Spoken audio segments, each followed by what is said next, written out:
Question number पहला, एक चुनाव में केवल 2 उम्मीदवार हैं। एक व्यक्ति को 40% वोट मिले और वह 50 वोट से हार गया। वोट की कुल संख्या क्या है? तो इसमें मतों की संख्या पूछी, कितनी वोट हैं, ठीक है, वोटों की संख्या पूछी, ठीक है। तो वोटों की संख्या कितनी रही होगी? 100 रही होगी, ठीक है। कितनी रही होगी? 100। तो जब हारने वाले को 40% वोट मिले, ठीक है, जब हारने वाले को कितने मिले? 40% वोट मिले, तो जीतने वाले उम्मीदवार को कितने मिले होंगे? 60 मिलेंगे कि नहीं मिलेंगे? समझ में आया? तो हारने वाले को 40% और जीतने वाले को 60%, ठीक है, समझिए। तो हारने वाला कितने वोट से आ रहा? 50 वोट से आ गया, ठीक है। तो इनमें इनका अंतर क्या होगा? 20%।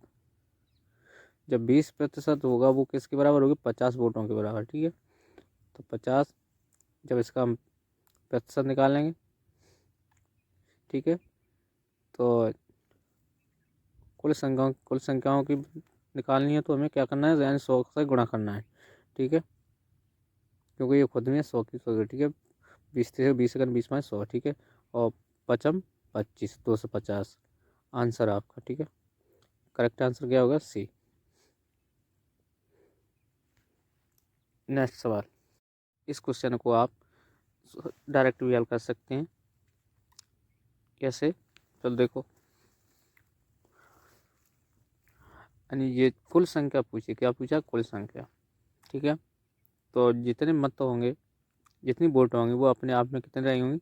100, ठीक है। 100 में से जब 40% आने वालों को प्राप्त हो रहे हैं, तो जीतने वाले को कितने? 60%, ठीक है, होंगे।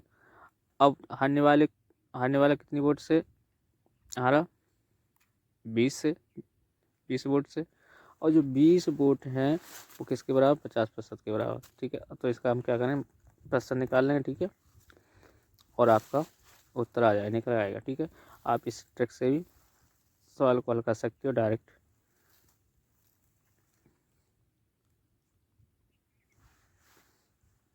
अगला सवाल नंबर 2, एक चुनाव में 2 उम्मीदवार एक दूसरे के खिलाफ थे।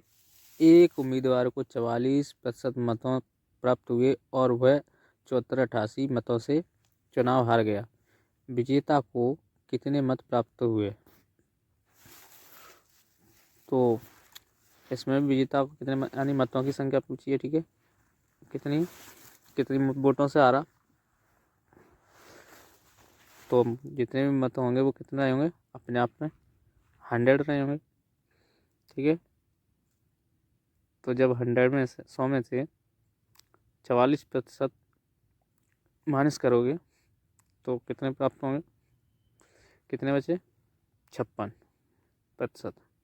और 56% है जो, और 44% है ये हार है, और 56 का जीत प्रतिशत है, ठीक है। तो 7488 में चुनाव से हार गया, तो क्या करना है? इसके अंतर अंतर कितना होगा इसका? 12%। तो ये 12% है, वो किसके बराबर है? 7488 मतों के बराबर, ठीक है। तो हमें क्या करेंगे? इसमें 7488 में कितने? 12 से भाग देंगे। क्या करेंगे? 12 से भाग, और इसमें 100 से गुणा नहीं करेंगे, क्योंकि यहाँ पे मतों में यहाँ पे 100 से गुणा नहीं करना, 56 से गुणा करना है, क्योंकि यहाँ पे कुल संख्या नहीं पूछी, विजेताओं की कितने मतों की संख्या पूछी, ठीक है, मत पूछे। तो हम यहाँ पे 56 से गुणा करेंगे, तो इसे और जो 12 से जो इसमें भाग देंगे वो अपने आप में 1% होगी। तो 12 इसे 4 से काटेंगे,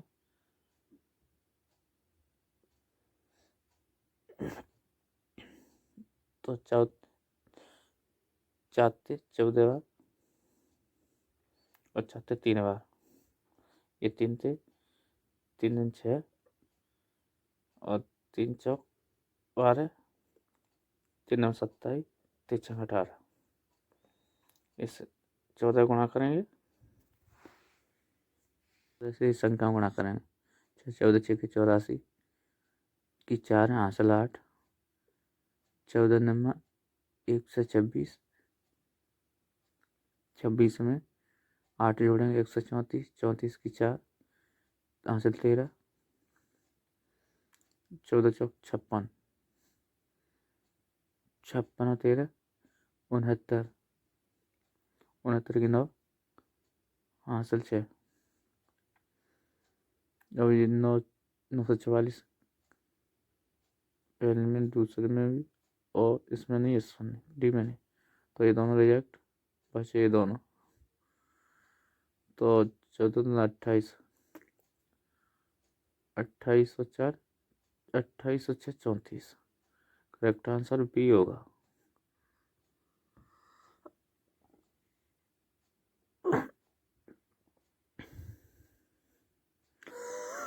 क्वेश्चन नंबर 3, ए अपने वेतन का 45% भोजन पर खर्च करता है और अपने वेतन का 5% वृद्धाश्रम में दान कर देता है। वह भोजन तथा वृद्धाश्रम में पर कुल 28,500 खर्च करता है। यानी भोजन और वृद्धाश्रम पर कितने, कुल 28,500 खर्च करता है। तो एक ये आय क्या होगी? 45 और 5 कितना है, इन्हें जोड़ेंगे तो कितना, 50%। जो 50% है वो 28,500 के बराबर होंगे। ठीक है,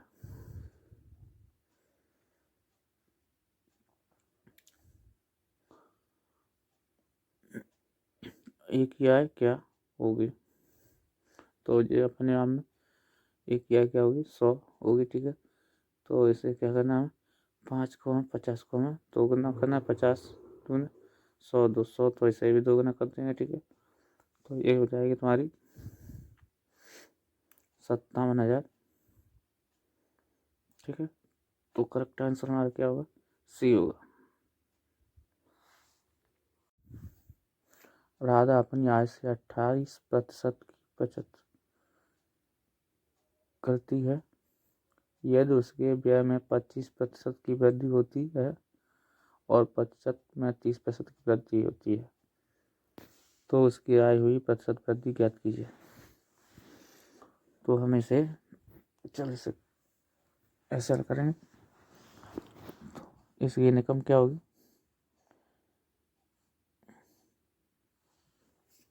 तो लिखेंगे हम इनकम एक्सपेंडेड और सेविंग, कमाई, खर्चा और बचत। तो राधा कितनी कमाती होगी 100। ठीक है, उसमें से 28% क्या करती, बचाती है। ठीक है,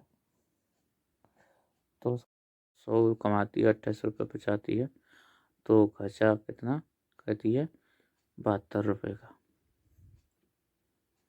72 रुपये का खर्च करती है। तो 28% की बचत करती है। ठीक है, तो राधा क्या करती है, 28% की बचत करती है। ठीक है, कितने, 30% की वृद्धि, बचत में कितनी करती है, 30% वृद्धि, 30% निकालें इसका। ठीक है, तो इन पर हम, इन संख्याओं पर हम अपनी तरफ से क्या रखना, 0 रखना, कोई फर्क नहीं पड़ेगा।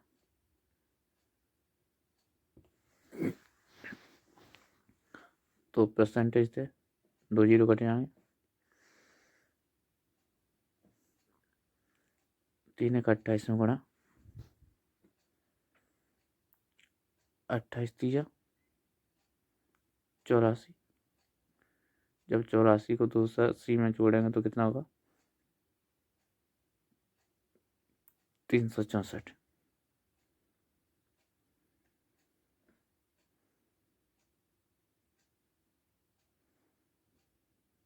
364 व्यय में कितनी वृद्धि करती है, 25%। 25% को हम भिन्न के रूप में लिख दें, कितना मान होगा, 1/4। जब 4 का 720 करेंगे तो कितना होगा, 4 घंटा 180 बार, ठीक है। 180 और 720 कितना होगा, 900, ठीक है।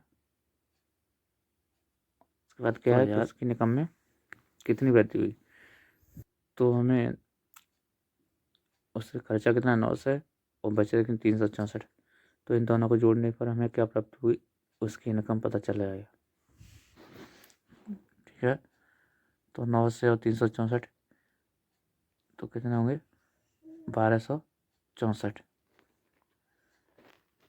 1264। तो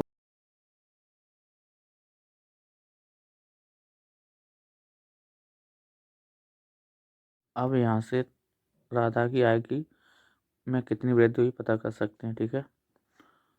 तो 264 की वृद्धि हुई कितने पर, 1000 से भागते हैं, ठीक है, गुणा 100, 2 जीरो से 2 जीरो, और 10 का जब देंगे 264 तो 26.4% आंसर होगा, ऑप्शन नंबर सी करेक्ट।